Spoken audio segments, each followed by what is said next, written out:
Salam, hello, and konnichiwa. Thank you for joining our event, All Gases and All Sectors Emission Reduction toward Net Zero Society. I'm Mimi Nameki, the Director in charge of International Cooperation of the Ministry of Environment of Japan. I will be the MC for this seminar. According to the IPCC sixth synthesis report released in 2023, in order to achieve the 1.5-degree target of the Paris Agreement, it is necessary to immediately, significantly, and rapidly reduce the global green GHG emissions, including non-GHG emissions such as methane. At COP28, it was agreed that the next NDC, which is to be submitted in 2025, should cover all greenhouse gases and all sectors aligned with the 1.5-degree target. The government of Japan has contributed to reduce the GHG emissions by sharing our experience and disseminating advanced technologies. To do so, we have utilized various schemes and mechanisms, including the joint crediting mechanism, in short, JCM, which is not limited to the CO2 emission reductions, but also covered the super pollutants as well. We cannot achieve 1.5-degree goal alone. In order to accelerate these efforts, the government of Japan will further strengthen cooperation with multilateral development banks and international organizations. Multilateral development banks issued the joint statement at COP29 in Baku, outlining the financial support and other measures for countries to achieve ambitious climate outcomes. Today, along with a number of panelists, we will discuss about all gases and all sectors emission reduction toward net zero society. To start this event, I would like to invite Mr. Asao Keiichiro, Minister of the Environment, Japan, to make the opening remarks.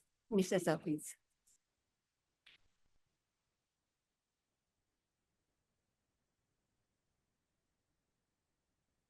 Hello, distinguished participants from all over the world, international agencies, and I would like to welcome you all. My name is Asao Keiichiro if you say my last name first, or Keiichiro Asao if you say first name first.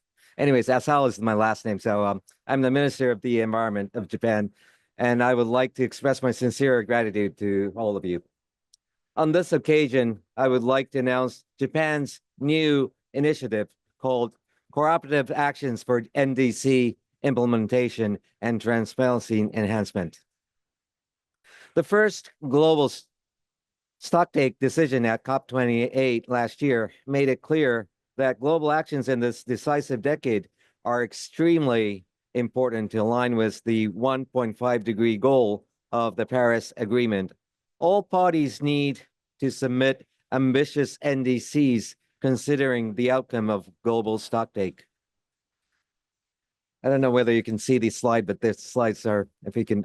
Okay, Japan is continuing its efforts to reduce greenhouse gas emissions in line with the current NDC and net zero by 2050.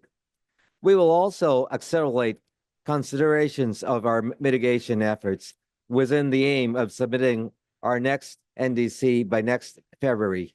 That is ambitious and consistent with the 1.5 degrees goal. However, mitigation is not just about setting ambitious targets in NDCs. It is a continuous activity that only has an effect if it is implemented steadily and targets are achieved. For this reason, Japan will promote cooperative actions internationally in line with this initiative so that parties can steadily implement mitigations measures based on their NDCs, ensure transparency, and share their progress globally. The first cooperative action is synergy approach. for mitigation purposes. A synergy approach that contributes to net zero through circular economy and nature positive under the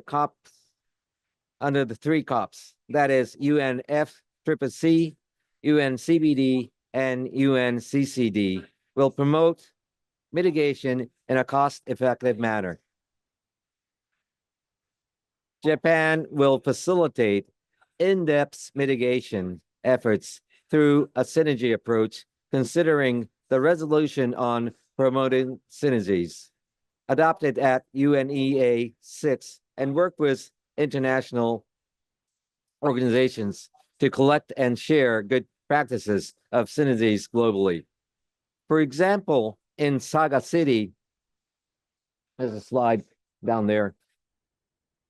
Saga is a local city in Japan. Carbon dioxide emitted from a waste to energy facility is collected and transferred to the plant factory next door for vegetable cultivation. This is a synergy approach which simultaneously achieves waste reduction and climate mitigation, and Japan will share such good practices globally. The second cooperative action is expanding mitigation through market mechanism. Article 6 of the Paris Agreement, which creates a high integrity carbon market and encourages the mobilization of private funds for decarbonization technologies, expands mitigation globally through cooperation between countries. Japan will accelerate mitigation projects in JCM partner countries, utilizing the Asia Zero Emission Community, or AZEC. We will also promote the measurement and reduction of GHG emissions in global supply chains and promote the expansion of mitigation globally. In this regard, we will strengthen collaboration with international organizations, including ADB, AFDB, EBRD, and UNIDO. EBRD and the Ministry of the Environment of Japan signed a memorandum of cooperation on environment issues. Japan will further strengthen its activities on reducing all greenhouse gases, including methane and fluorocarbons, through such international cooperation. The third cooperative action is enhancing global transparency on mitigation. The BTR is an important document that guarantees transparency, and it is important to improve its quality, including the GHG inventory, and ensure comparability. Japan submitted its BTR last month in response to Azerbaijan's request. We will support the preparation of BTRs for developing countries, among other things, the improvement of GHG inventories, utilizing GOSAT satellite technologies, and collaborate with the Baku Global Climate Transparency Platform, or BTP. Under this initiative, Japan will work closely with other parties and pursue implementation of the NDCs and transparency enhancement. Distinguished participants, through this initiative, let us achieve net zero by effective implementation of our mitigation actions in cooperative manner. Thank you very much for your kind attention. Thank you. You can just photograph that for this if you want the slide.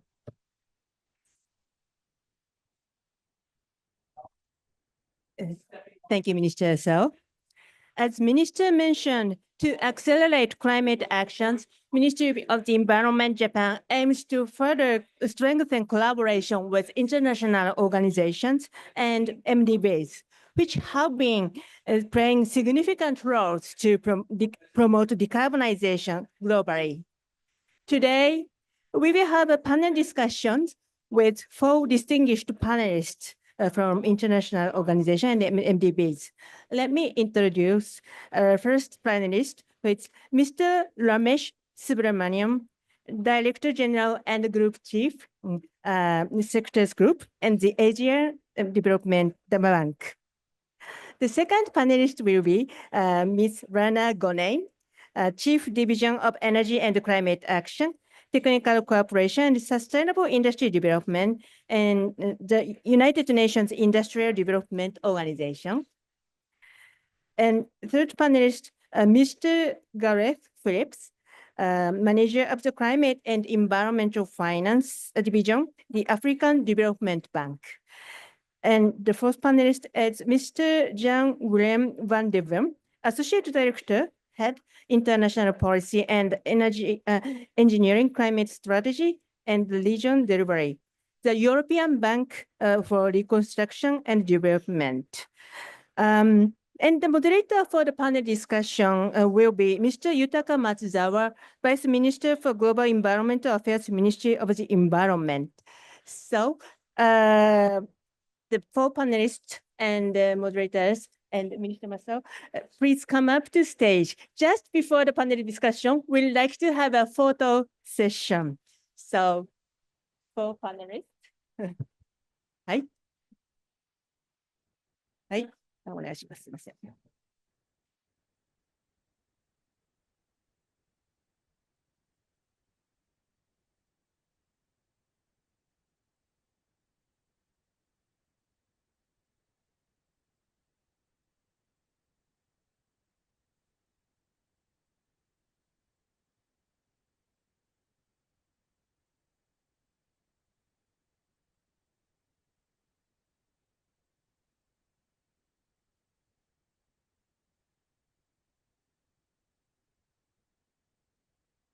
Okay. Okay, thank you very much. So all the panelists and the moderator, please remain at the stage and please have a seat. あ、ごめんなさい。すみません。Minister, so please return to the... はい。お席を悪い。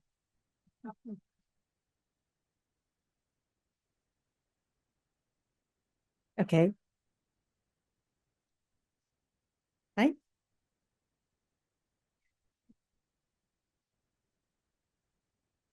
Okay.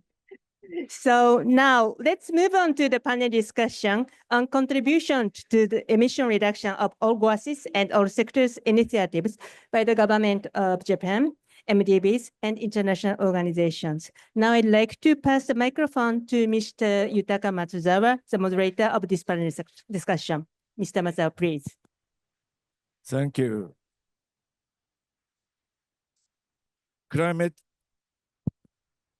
resilient development, which includes climate change mitigation, adaptation, and sustainable development is, of course, important. But today, I'd like to focus on mitigation through market mechanism on this panel discussion. As Minister Asao mentioned, the Japan's second cooperative action on mitigation through market mechanism under Article 6 of Paris Agreement. To this cooperative action, we will strengthen cooperation and collaboration with ADB, AFDB, EBRD, and UNIDO. Market mechanisms under Article 6 is crucial element for global deep cutting of greenhouse gas and private finance mobilization, which is a cornerstone of NCQG, of course. So today we have a very important person from four MDBs and IOS. First, I'd like to invite, Mr.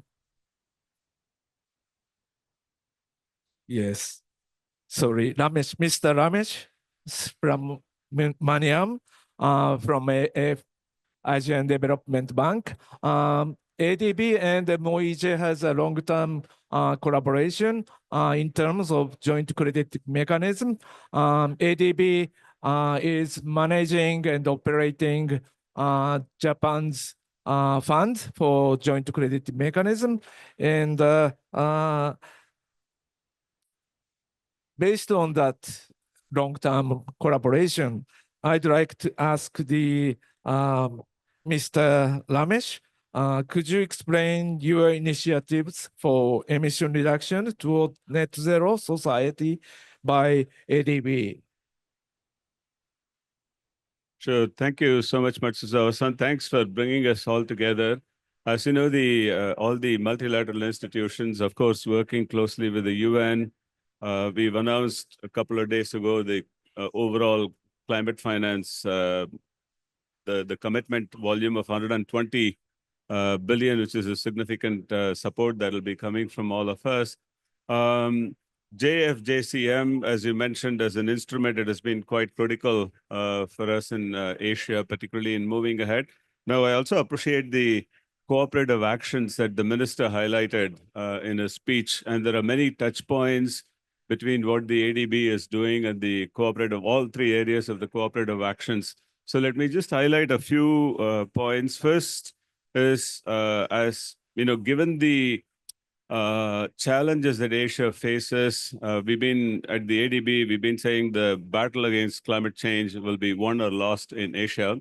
As we know, the region contributes to more than 50% of the greenhouse gas emissions, but also it bears the brunt of climate change. So clearly on mitigation, adaptation also receives attention, but focusing on mitigation under the recent organizational change that we've gone through, climate change shift and private sector development are very critical. They work together because clearly, you know, post-pandemic with the fiscal space becoming constrained, while public finance will continue to play an important role, it's also very, very important to mobilize private sector financing, given the large financing requirements. So when we look at climate financing, and if we look, you know, focus on any of the areas that the minister mentioned, we believe that public finance has to be an enabler. We need to create the enabling environment and put in the initial investments, and then to bring in a lot more private sector financing. So with this in mind, what we have done in response to also the G20 leaders call, as you know, the bigger, bolder, and better, or the more effective multilateral institutions evolution agenda, we have first is to reinterpret our capital adequacy framework, which has now given us 40% more annual commitment capacity. So we've been doing roughly about $26 billion or so every year. We can now do 40% more every year. So over the next 10 years, we will get $10 billion more every year, including for climate financing. So that is moving up to $36 billion a year. Now, it's good to have money. We do know that there are lots of challenges, particularly on the climate front, but identifying bankable investment opportunities is very, very critical. So what we have done is to formulate a number of what we call as special initiatives, particularly focused on mitigation aspects of climate change, and also with focus on resilience dimensions. Let me just highlight a few of them. For instance, in the energy sector, decarbonizing, or broadly defined, first what we did was to benchmark different sectors. Like if you look at industrial sector broadly defined, we know if it is classified as a country, it'll be country number 1 in terms of GHG emissions.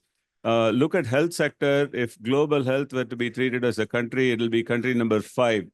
Maritime sector, likewise, if it is treated as a country, it'll be country number 6 in terms of GHG emissions. So in line with this, we have come up with a number of initiatives, and we are doing a lot of work. First is hard to abate sectors. We need to gear up our, boosting energy efficiency in industry broadly, but also construction industry, particularly cement, steel, and so on. Energy transition mechanism, ETM, which we've launched in COP26. That's been gaining a lot of momentum. That's accelerating retirement of coal-fired power plants. and to bring renewable energy solutions in there. Looking at the urban transport space, enhancing smart mobility solutions is very, very critical. But of course, in the back of that, you also need to change the energy mix that the countries have. Maritime decarbonization is another area which we are working quite actively.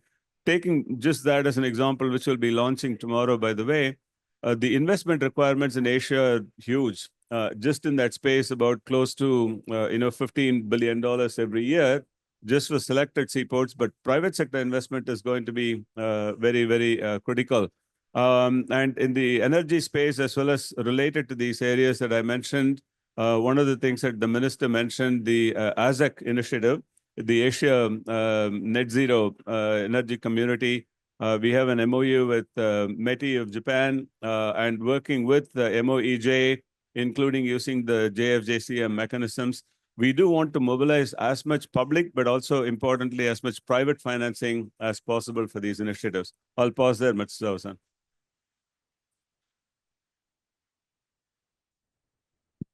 Thank you. Thank you for your explanation. As a climate bank in Asia and beyond, thank you for your detailed explanation from energy sector to maritime sector, hard-to-abate sector.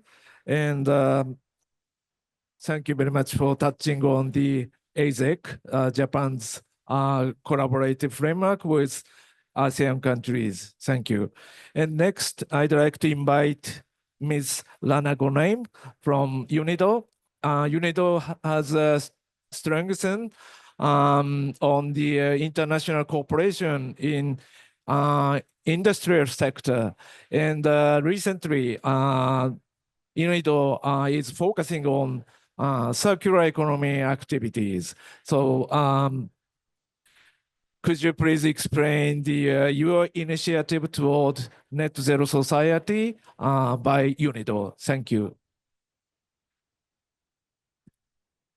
Thank you, and thank you so much for inviting UNIDO to be part of this discussion. And I'm truly honored to be the only woman representative as well here on the panel, not only of a non-development finance institution. We were talking before joining here that as a UN agency, we are really working across the board, connecting everyone, and we're very pleased with that. So for UNIDO, in fact, we've been really working over the last 3 or 4 years to bring a stronger voice on the topic of industrial decarbonization and more advocacy for the decarbonization of the heavy emitting industries that Ramesh actually referred to.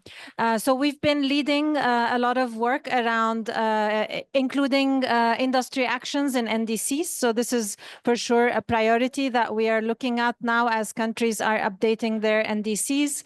We're working on topics related to the development of standards for low carbon steel, cement, and concrete, because one thing that we see is a critical challenge and barrier for the market penetration is the use of common standards and also the comparability of these different standards. So even if we are using different standards for accounting, how do they compare in a way that we can create better market pools?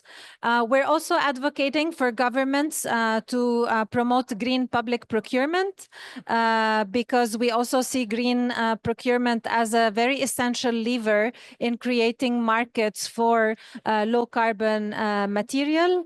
And throughout this work, we've been looking more at what support do developing countries and emerging economies need to actually jump on the industrial decarbonization train. And I'd like to say that while decarbonization is a challenge for the global north, if I may still use this terminology, it is of an opportunity for the global south because it can also support green industrial development. And so we have earlier this week actually launched the global matchmaking platform which is a platform hosted under an initiative called the Climate Club, an initiative of the G7.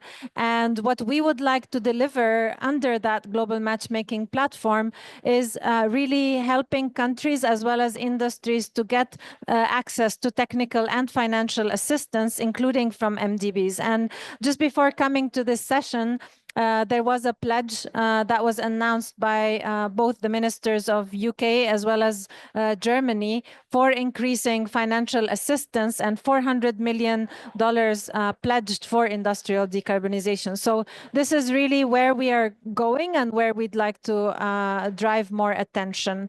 Now, we are also very proud to be one of the partners of the Japanese government on the joint credit mechanisms, the JCM work that you do. We see JCM as a very good opportunity or a very good mechanism to demonstrate how Article 6 could effectively work. Therefore, we're working on a program with the support of the Ministry of Environment to pilot the Fukuoka methodology as a way of reducing methane emissions from solid waste. So we're almost ready to start deploying that in Senegal. And we really hope that this would be a very good example of how the JCM mechanism could work, especially with regards to the methane emission. We're also working on identifying pilots that would help in the reduction of emissions, but more from the energy side of things. So energy efficiency and renewable energy. And we're working at the moment on identifying some of these pilots and hopefully then scaling up these efforts with the support of the development finance institutions. So I'll stop here, and thanks again for the invite, and looking forward to a continued collaboration. Thank you, Madam Rana Gonem. Your characteristic role for the green industrial development. And thank you very much for explaining our relationship through joint credit mechanism. And as you mentioned, methane is a very important, very powerful non-CO2 greenhouse gases, and waste sector would be a major pollutant source. And thank you for your energetic activities to prevent the green methane emission from landfill site. Thank you. And next, I'd like to invite the Mr. Gareth Phillips from African Development Banks. Between the government of Japan and the African Development Bank, we have very long-term relationship through the Tokyo International Conference for African Development. And the next year, ninth conference will be held in Yokohama. And we learned a lot from African countries and AFDB in terms of sustainable development, climate resilient development. And now we'd like to cooperate in terms of global greenhouse gas deep cutting. So could you explain your initiatives toward net zero society, including all sectors, all gases mitigation by AFDB? Thank you. Very good. Well, thank you very much indeed for inviting me here today. I'd like to congratulate you on the launch of your cooperative action for NDC implementation and transparency. I think this is very welcome and very much needed. And in particular, helping to build capacity around the BTR, because this is an area I think that is very challenging.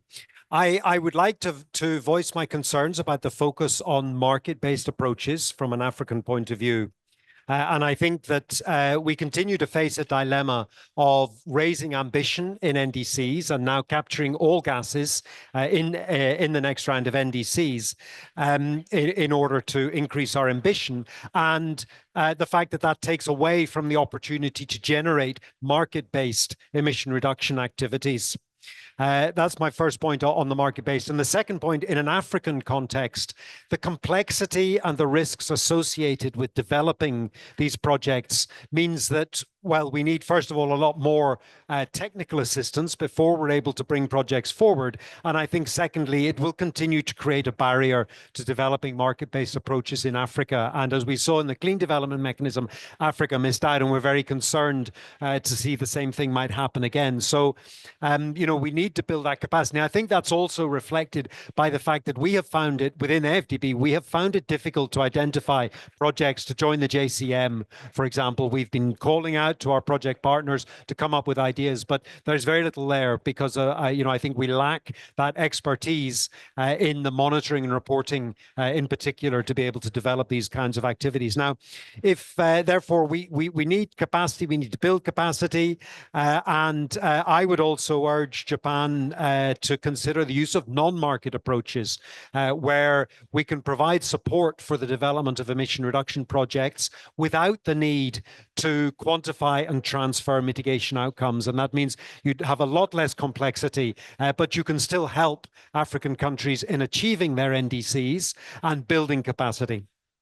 Now, in terms of what we're doing at the African Development Bank, we recently commissioned a study on methane emissions in Africa, and we found that methane emissions, particularly in the landfill gas and liquid waste sector, were increasing because of the urbanization. And this presents a major threat to the global methane pledge, and one that we really need to try to turn around. So we have, even right at this very moment, we have an active call for proposals hosted by a fund that we operate called the Africa Climate Change Fund. They are calling for proposals for technical assistance to identify and come up with ideas to reduce methane emissions across any sector. Of course, we expect landfill gas will be there, but also oil and gas industry and agriculture as being major sources of greenhouse gas emissions.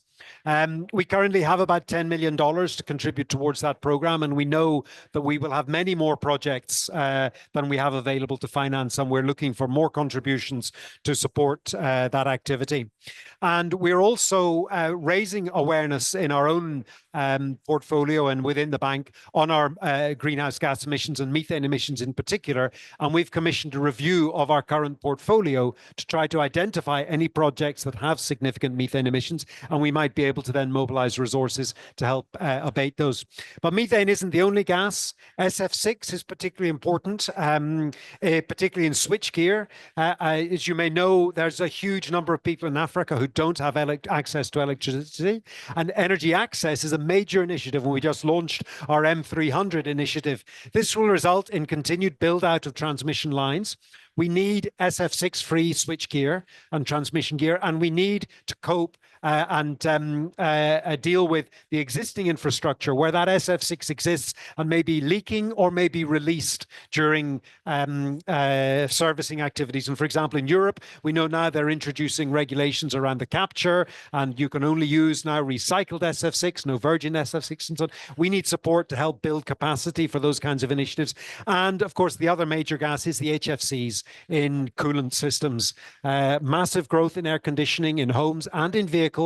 And it's sad to see, but I often see engineers walking around Abidjan with those little 9-kilogram canisters of HFC going to service people's air conditioning. Each one of those canisters is 20 tons of CO2 emissions equivalent. And those guys are just using it to refill these issues. Those gases are being released. We need technical support to develop regulation and build capacity in these kinds of service companies so that they can get qualified, get certified, and start capturing and reusing those gases. So lots of interesting things that we can do. And, you know, the transparency in reporting is key to that. Thank you very much.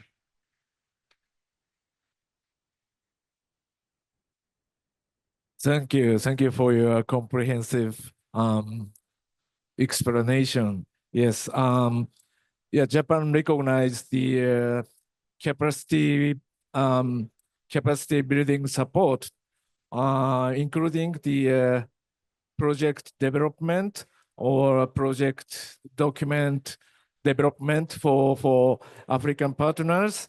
And yes, we'd like to work with MDBs and African countries to break through these barriers for mitigation actions in African countries. Thank you very much. And yeah, thank you for your waiting. Then I'd like to invite very important partners from EBRD, Mr. Jan-Willem van de Ven. Just 4 days ago, EBRD and Ministry of Environment Japan have a memorandum of cooperation. And MOEJ, Ministry of Environment Japan, is very happy to work with you in the Eastern Europe, Caucasus, and Central Asia, including Ukraine, of course. And yes, Mr. Jan-Willem van de Ven, could you please explain your critical role toward net zero society by EBRD? Thank you. Thank you, konnichiwa. Thank you very much. I'm not hearing myself. Can you? Okay, thank you. So thank you very much. We are delighted to have signed the memorandum of cooperation. We see that as an important starting point for deepening the already very good relationship with Japan. I myself, I'm from the Netherlands, and as trading nations, we have a century-long trade history. And let's say, and I think that's one of the clues for going forward on tackling climate change. We need to create the markets, we need to create trade opportunities, and particularly with partners that have a very strong technology base. As my colleague from the AFDB was saying, you have a lot of technology in Japan on heat pumps, on hydrogen, methane, methanol, etc., etc. So these are opportunities that can help other countries to decarbonize at a pace. Now we work in Central Asia, we work in the Caucasus, Ukraine, but also we are expanding into sub-Saharan countries, Western Africa and East Africa. We are in a lot of countries. EBRD is really focused on market transition, on working with the private sector. And if there are companies here in this room that want to work with the EBRD, please approach us, and we can see if we find with you investable projects in the countries that we work in. We're very focused on decarbonization. Half of our investments are already what we define as climate projects or green projects. In total, on an annual basis, on average, we reduce between 7 and 10 million ton addition of new projects per year as to reductions. We also do a lot in or increasing amount in climate resilience, and yeah, really trying to drive it. Now, how do we do that? We work a lot with governments on low carbon transition plans, on low carbon pathways for steel, for cement, etc. But we really look at it on also what does it mean on the shorter term in creating the enabling regulatory environment to make these projects affordable and bankable. Now, in this, Article 6 can help, GCM can help in creating the opportunities that we can invest in, and then also further leverage other private sector financiers from the private sector in these projects. And I think that, yeah, we know from the high-level expert group report on climate finance, we know we can only tackle climate change and hit, well, stay below the 1.5 degree warming if we really scale up these markets, scale up these opportunities, and we will work very closely with you and other partners in trying to make that happen. Thank you.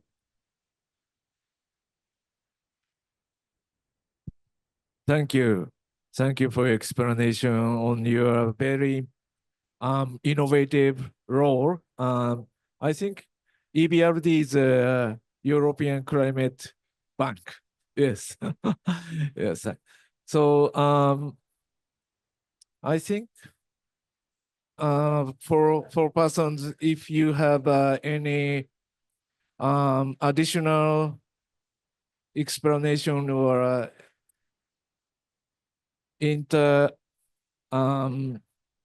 how to say if you have anything to say to respond other colleagues. Not so much a response to the others, but a point that kind of comes across as the challenges that we face collectively, across the world, across different regions, as well as the world. One issue that we face in Asia is, as you are decarbonizing, clearly there is a lot of focus on sustainable financing or green financing. There is money coming in, but transition financing money is not coming in. For the volume that is needed, particularly private sector is still very reluctant. And on the public sector side, there are governance-related concerns. For example, take coal decommissioning. When I'm looking at particularly in Asia and Pacific, where the coal fleet is quite young, if I am signing off on curtailing the power purchase agreement, I am taking an individual liability as a minister or as a senior official. So the governance norms need to come together. So in that regard, the Article 6.2, and if we move ahead on carbon pricing, carbon credit, and so on, there could be acceptable quantitative benchmarks emerging that will be very, very, very critical for transition financing. I think green financing will get a lot of money. Transition financing, we need still significant chunks of money coming in.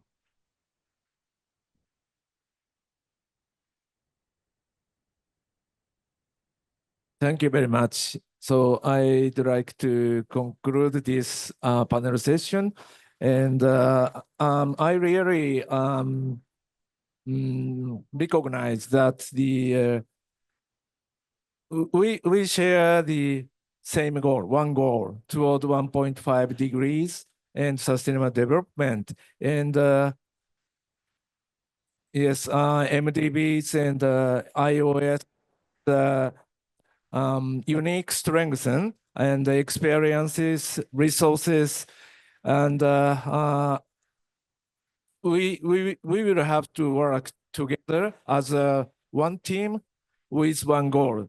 And thank you for last intervention on green finance and transition finance. Both finance is really important for achieving toward 1.5 degree goals. Thank you. Thank you for all your contributions. And we expect further cooperation and collaboration with you. Thank you.